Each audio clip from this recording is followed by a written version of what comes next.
आगे मनु शत्रुपा के जो 2 पुत्र हैं, उन 2 पुत्रों की कथा सुनाई। ध्यान दीजिए, पहले पुत्र का नाम है प्रियव्रत और दूसरे पुत्र का नाम है उत्तानपाद। प्रियव्रत ने बचपन से संन्यास धर्म को ग्रहण किया और उत्तानपाद के 2 विवाह हुए। एक पत्नी का नाम सुरुचि और एक पत्नी का नाम सुनीति। ध्यान दीजिए, ये सुरुचि और सुनीति क्या है, ये उत्तानपाद क्या है? इस जीव का ही नाम उत्तानपाद है। जब माता के गर्भ में ये जीव रहता है, उत्तानपाद का शाब्दिक अर्थ है जिसके ऊंचे पैर हों, और माता के गर्भ में यह जीव, इस जीव के पैर ऊपर ही रहते हैं। इसलिए ये उत्तानपाद की जो 2 पत्नियां हैं, ये सुरुचि और सुनीति, ये हम सभी जीवों की पत्नियां हैं, और जिसे कहते हैं सुबुद्धि और कुबुद्धि। सुबुद्धि कहते हैं जो शास्त्रों की नीति से चले, जो शास्त्रों के कहे अनुसार वचनों का पालन करे, वो तो है सुनीति। और स्वस्य रुचिर यस्य सुरुचि, जो अपनी रुचि के अनुसार अपने मनमाने ढंग से आचरण करे, वो होती है सुरुचि। लेकिन ध्यान दीजिए, सुरुचि के यहाँ पर ध्रुव जैसे भक्तों का प्राकट्य होता है, और सुनीति के यहाँ पर, सुरुचि के यहाँ पर उत्तम नाम का दुष्ट बालक जन्म लेता है, और सुनीति के यहाँ पर ध्रुव जैसा बालक प्रकट होता है। सुनीति ने बचपन से ही अपने बालक को सुंदर शिक्षा ग्रहण करने का संकल्प लिया। मैं अपने बालक को बड़ा तेजस्वी, मनस्वी, तपस्वी बनाऊंगी। और ध्यान दीजिए, वही माता पिता कहलाने के लायक हैं जो अपनी संतान को सुंदर संस्कार दे दे। यदि संस्कार आपने अपनी संतानों को नहीं दिए, तो आप ये समझिए कि आपने उस बालक के साथ आपने अन्याय किया है। आपने उस बालक के साथ बड़ा अन्याय किया है। माता पिता का फर्ज है अपनी संतति को सुंदर संस्कार देना। माँ ही एक बालक की प्रथम गुरु होती है। एक माँ चाहे तो अपने बालक को भक्त बना सकती है, विद्वान बना सकती है। एक माँ चाहे तो अपने बालक को चोर, डाकू, लुटेरा बना सकती है। पहला ज्ञान हमें कौन देगा? माँ ही तो देगी। सबसे पहली शिक्षा हमें माँ ही प्रदान करती है। इसलिए माता पिता का प्रथम कर्तव्य है अपने बच्चों को सुंदर संस्कार देना। कि जननी जने तो भक्त जन के दाता के सो, अरे नहीं तो जननी बांध रहे तू काहे गवावे नूर। माता को अपने बच्चे को सुंदर शिक्षा देनी चाहिए, भगवान का भक्त बनाना चाहिए, या फिर हमारे भारत माता की सेवा के लिए कोई सूरवीर पैदा करना चाहिए। अपने पुत्र के मन में इतना आत्मबल प्रकट कर देना चाहिए कि वह जब युद्ध करने रणभूमि में जाए तो वहां पर वह उस सेना के सामने घबराए नहीं, तटस्थ रह करके युद्ध कर सके। आज माता सुनीति ने अपने बालक को सुंदर शिक्षा प्रदान करी। बचपन से ही संतों की शरण में ले जाती, सत्संग में ले जाती। ध्यान दीजिए, बच्चों को सत्संग में अवश्य ले जाना चाहिए। हम बच्चों को सत्संग में ले जाते हैं तो उससे बच्चों में सुंदर संस्कार पड़ते हैं, सुंदर शिक्षा बालक ग्रहण करते हैं। और यदि हम बच्चों को महाराज सत्संग में नहीं ले जाएंगे तो बच्चे फिर बुरे आचरण सीख जाते हैं, गंदे आचरण सीख जाते हैं, क्योंकि कुछ ना कुछ तो सीखेंगे। या तो हम सत्संग में लाएंगे तो सत्संग की बातें, नहीं तो गांव में, मोहल्ले में, गलियों में इधर उधर घूम करके कुछ भी बालक सीख करके और दुर्व्यवहार फिर आपके साथ करने लग जाएंगे। बचपन में बालक बड़ा कोमल होता है। जैसे कच्चे घड़े को कुम्हार किसी भी आकार में बदल देता है, वैसे बचपन में बालक को कुछ भी बनाया जा सकता है। आप उसे जैसा बनाना चाहेंगे वो वैसा ही बन जाएगा। लेकिन यदि बचपन में हमने संस्कार नहीं दिए तो फिर आप याद रखना, हमारा बुढ़ापा अवश्य बिगड़ेगा। क्योंकि यदि बचपन में बच्चे को संस्कार नहीं दिए तो वही बच्चे बूढ़े होने पर हमारी सेवा नहीं करेंगे, फिर वही हमें आंख दिखाएंगे, वही हमें गालियां निकालेंगे, वही हमें घर से निकालेंगे। इसलिए ये बात हर माता पिता का फर्ज है, अपने बच्चों को सुंदर संस्कार देना, अपनी संस्कृति का ज्ञान सिखाना, अपने संस्कारों को सिखाना, अच्छी अच्छी बातें सिखाना। और बच्चों का भी कर्तव्य है अपने माता पिता की सेवा करना। माता पिता ईश्वर का ही स्वरूप है, ये मान करके माता पिता की वृद्धावस्था आने पर खूब सेवा करें, माता पिता का ध्यान रखें। आज सुनीति ने प्रहलाद को सुंदर शिक्षा दी, एक बार ध्रुव को सुंदर शिक्षा दी। एक बार ध्रुव 5 वर्ष के जब हुए तो अपने पिता उत्तानपाद से मिलने के लिए गए।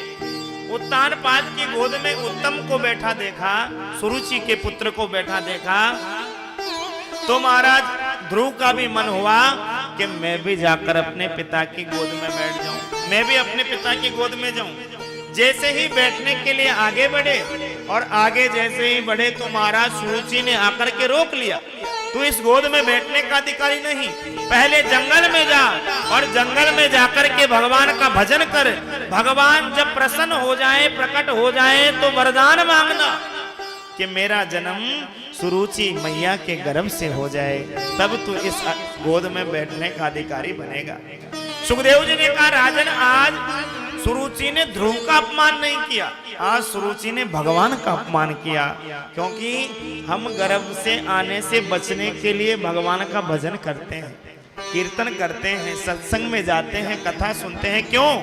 क्योंकि हमें गर्भ में नहीं आना पड़े।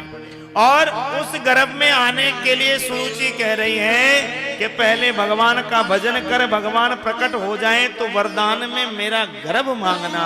आज ध्रुव को क्रोध आया, लाल पीले होकर रुदन करते हुए ध्रुव अपनी माँ सुनीति के पास गए और सुनीति के पास आकर रोने लगे। सुनीति ने कहा क्षत्रिय तो बाण की मार से नहीं रोता, तू वाणे की मार से रो रहा है। क्षत्रिय तो इतना कठोर होता है, बाण भी लग जाए तो उसको कष्ट नहीं होता। ध्रुव ने कहा माँ, बाण की मार इतना कष्ट नहीं पहुंचाती जितना वाणी की मार पहुंचाती है। ध्यान दीजिए, बाण की मार का घाव तो भर जाएगा, लेकिन वाणी की मार का घाव जीवन में कभी भरता नहीं है। इसलिए कभी भी कुछ बोले, इस वाणी का प्रयोग करें तो उस वाणी को सोच समझ करके निकालें कि हमारे सामने वाले का कहीं दिल नहीं दुख जाए, इसके मन पर कोई आघात नहीं पहुंच जाए, इसे कोई कष्ट ना हो जाए। इसलिए इस वाणी को महाराज सोच समझ करके निकालना चाहिए। बातन हाथी पाई और बातन हाथी पाई, आपकी बातों से, आपकी वाणी के प्रसन्न होकर आपको इनाम में हाथी मिल सकता है, और आपकी वाणी के प्रभाव से आपको बंदी बनाकर हाथी के पैरों के नीचे कुचलाया भी जा सकता है। इसलिए सारा खेल इस जबान का है। इस जबान को जब भी खोलें बहुत सोच समझ कर। आजकल हम बिना सोचे समझे किसी को कुछ भी बोल देते हैं, और जिसका प्रभाव सामने वाले पर नहीं हमारे ऊपर ही बुरा पड़ता है, क्योंकि हम जो करेंगे वो वापस हमारे पास आएगा ही आएगा। ये प्रकृति का नियम है। आप पत्थर ऊपर फेंको, अपने आप पत्थर आपके ऊपर आकर गिर जाएगा। आप जिसे जो बोल रहे हैं एक दिन आपके जीवन में वह आपको प्रकट होकर के अवश्य दिखाएगा।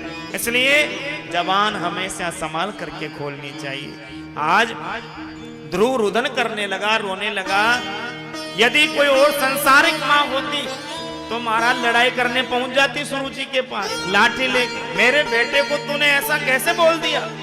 लेकिन माँ किस प्रकार अपने पुत्र को सुंदर लक्षण सिखाती है, किस प्रकार माँ अपने पुत्र को सुंदर शिक्षा प्रदान करती है, ये सीखना है तो सुनीति माँ से सीखिए। माँ ने कहा बेटा, सुरुचि ने जो कहा है वो ठीक ही तो कहा है। भगवान का भजन करने के लिए, भगवान का भजन करना ही इस जीव मात्र का प्रथम अधिकार है। ये जीव इस मृत्यु लोक में भगवान के भजन से ही सुख पा सकता है। तो बेटा भगवान के भजन के लिए ही तो कहा है। भगवान का भजन तो सबको करना चाहिए।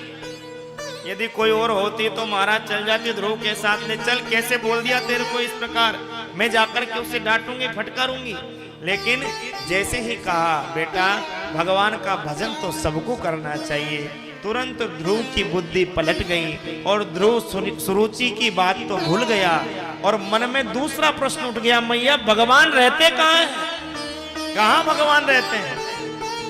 सुनीति ने कहा, हरि व्यापक सर्वत्र समाना और प्रेम से प्रगट होई में जाना।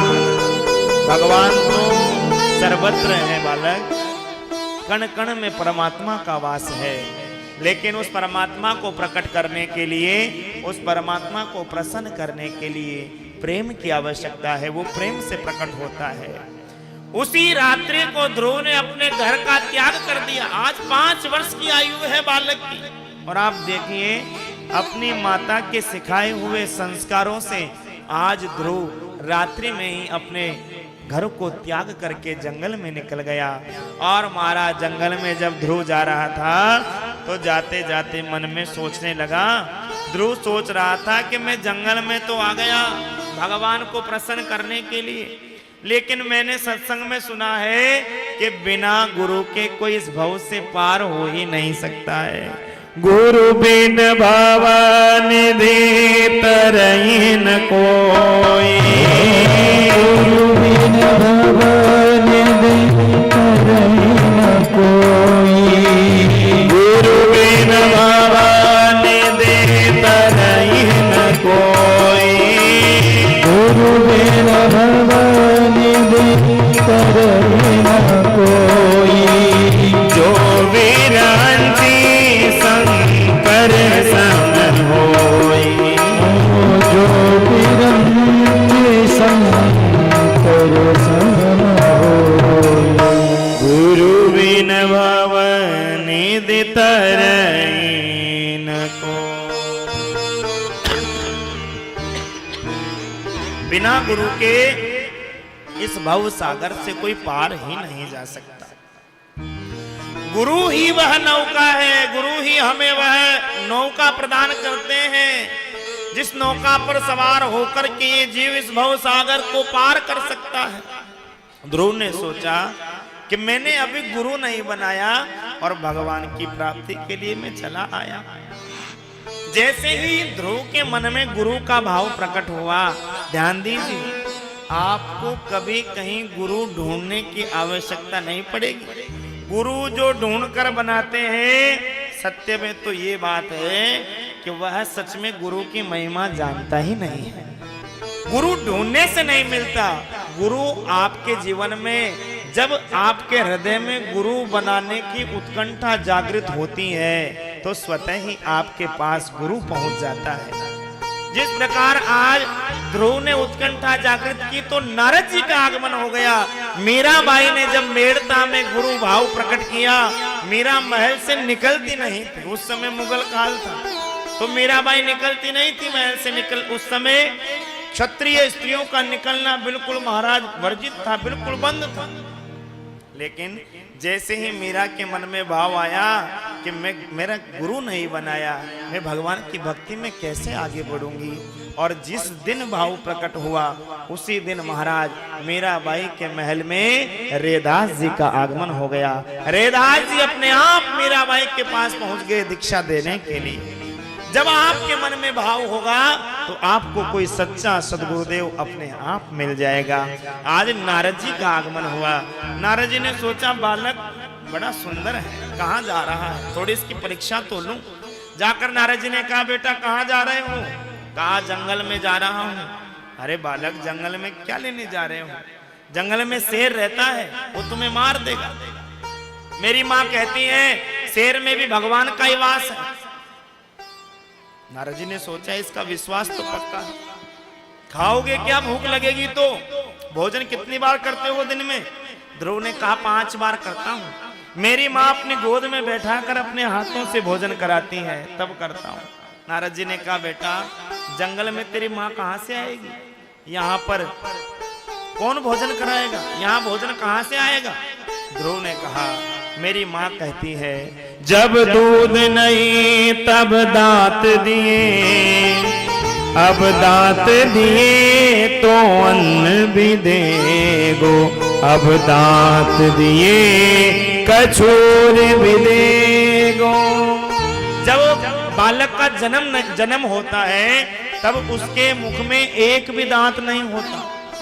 बालक का जन्म बाद में होता है। मातृ स्तन में दूध की व्यवस्था भगवान पहले कर देते हैं। जब भगवान को हमारी इतनी चिंता है, जन्म बाद में लिया बालक ने, उससे पहले मातृ स्तन में दूध की व्यवस्था कर दी, तो दांत आने के बाद में अन्न की व्यवस्था भी वह परमात्मा ही करेगा। नारद जी ने सोचा कि इसका विश्वास पक्का है।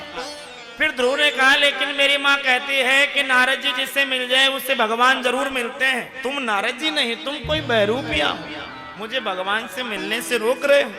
नारद जी ने ध्रुव को गले से लगाया और कहा, बेटा भगवान तुझे अवश्य मिलेंगे, तो चिंता मत कर। और ओम नमो भगवते वासुदेवाय मंत्र कान में फूंक दिया। ध्रुव मधुवन में मथुरा में जाकर ध्रुव टीले पर भजन करने लगे और मात्र 5 महीने में ही भगवान को ध्रुव ने साक्षात प्रकट कर लिया। प्रकट होकर के भगवान ने यहाँ ध्रुव को जब शंख चक्र गदा पद्म लेकर के प्रकट हुए, ध्रुव भगवान को देख भगवान आ गए, प्रकट हो गए, लेकिन ध्रुव तो अपने अंतःकरण की झांकी में ही लीन हो रहा है। फिर भगवान ने अंतःकरण की झांकी को विलुप्त किया। तब हड़बड़ाकर के ध्रुव ने नेत्र खोले और सामने अंतःकरण वाले नारायण को ही अपने सन्मुख पाया और महाराज हृदय गदगद हो गया। नेत्र अश्रु धारा निकलने लगी, शरीर स्तब्ध हो गया। अब ध्रुव मन में सोच रहा है कि मैंने यदि कोई मंत्र पढ़े होते, वेद पढ़ा होता, तो आज भगवान की स्तुति करता, लेकिन मैंने तो अध्ययन किया ही नहीं। मेरी तो आयु 5 वर्ष की है, मैं तो कोई श्लोक भी नहीं जानता जो भगवान को सुना दूं। अब मैं कैसे भगवान की स्तुति करूं? तब महाराज, भगवान तो भक्त वत्सल है, भक्तों की मन की इच्छा पूर्ण भगवान अवश्य करते हैं। भगवान ने अपना 5 जन्य शंख ध्रुव के कपोल पर लगाया और ध्रुव के हृदय में समस्त वेद वेदांत का ज्ञान प्रकट हो गया और ध्रुव भगवान की स्तुति करने लगे। योऽन्त प्रविश्य मम वाचमिमां प्रसुप्तां संजीवयत्यखिल शक्तिधर स्वधाम्ना अन्यासहस्रचरण श्रवण त्वगादिन् प्राणान् नमो भगवते पुरुषाय तुभ्यं प्राणान् नमो भगवते पुरुषाय तुभ्यं। आज बड़ी सुंदर स्तुति ध्रुव ने की और महाराज ध्रुव ने कहा, प्रभु मैं आपके साथ चलना चाहता हूँ। भगवान ने कहा, अभी तुम्हें कुछ वर्ष पृथ्वी पर राज करना है, अंत समय पर तुम मेरे पास अवश्य आओगे। कई वर्षों तक पृथ्वी पर राज करके अंत में महाराज सशरीर ध्रुव मृत्यु के सिर के ऊपर पैर रख करके भगवान के विमान में चढ़ गए और भगवान के पास पहुंच गए। भगवान ने ध्रुव लोक का राज्य ध्रुव को प्रदान कर दिया। ध्रुव अटल सत्य है। आज भी ध्रुव तारे के रूप में ध्रुव हमें दर्शन देते हैं।